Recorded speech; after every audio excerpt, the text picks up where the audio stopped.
Hi everybody, this is Sam with Python Basics, and we're going to be continuing on with our Sqlite series, and today we're going to be beginning to learn how to work with two tables. So, alright, so let's just go ahead and jump into it.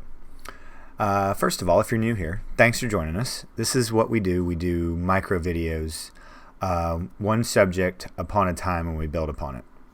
Working with multiple tables can become very tricky very quickly. So this is what we always do.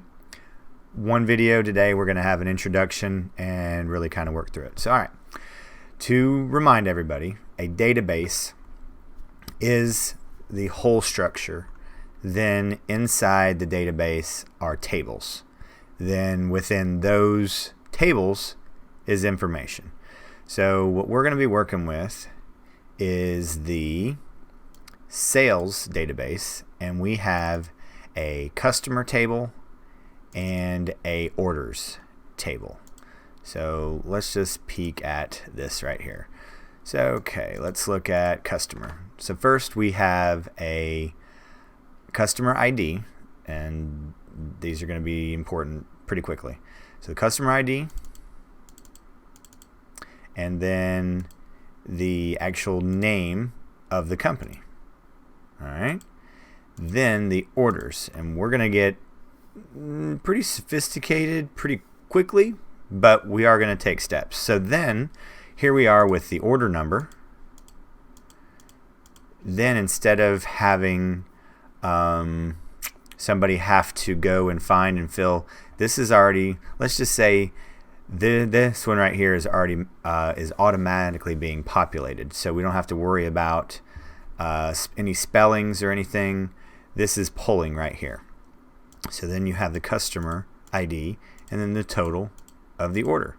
So all right, let's just go ahead and get into it. So we got the structure, we got the layout.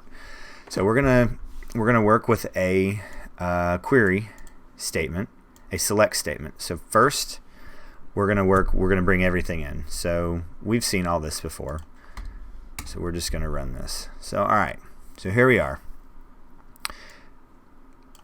Let's just go through it, and the order of this is important. So if you typed in orders and then customer, this would be in front of it.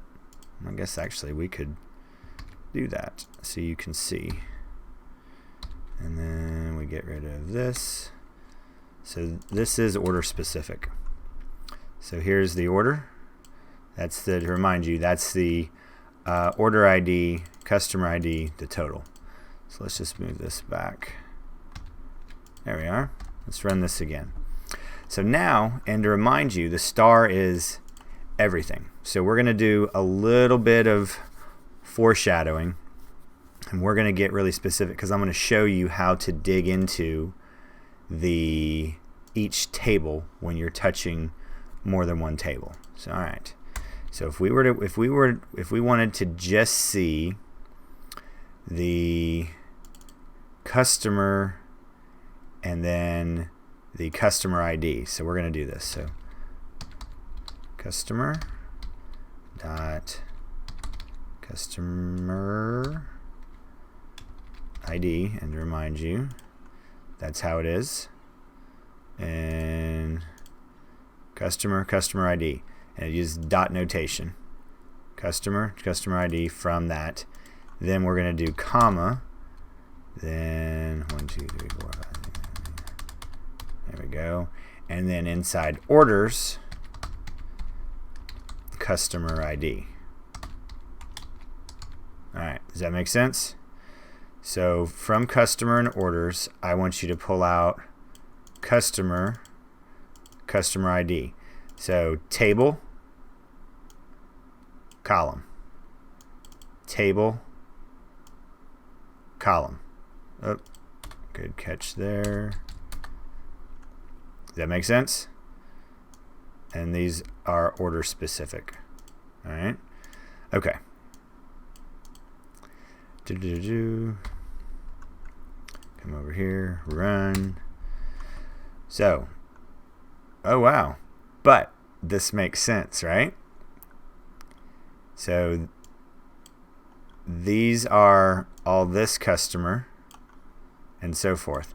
So there is actually a term, and we will be looking at that, but we're going to be working with join specific and join implied. So we have a bunch of new keywords for SQL that we're going to be using, but I wanted to do a introduction because this can get very tricky very quickly. So please, as always, please drop any comments, questions, or any video requests down below. And as always, thanks for watching, guys. Stay tuned, and we'll see you next time. Bye, guys. Hey, guys. Thanks for joining us today. I hope you really enjoyed today's video. And if you haven't, check out this video right here or this one right down here. And most important, make sure you're hitting this subscribe button and the notification bell. Thanks again for joining us, and we hope to see you next time. Bye, guys.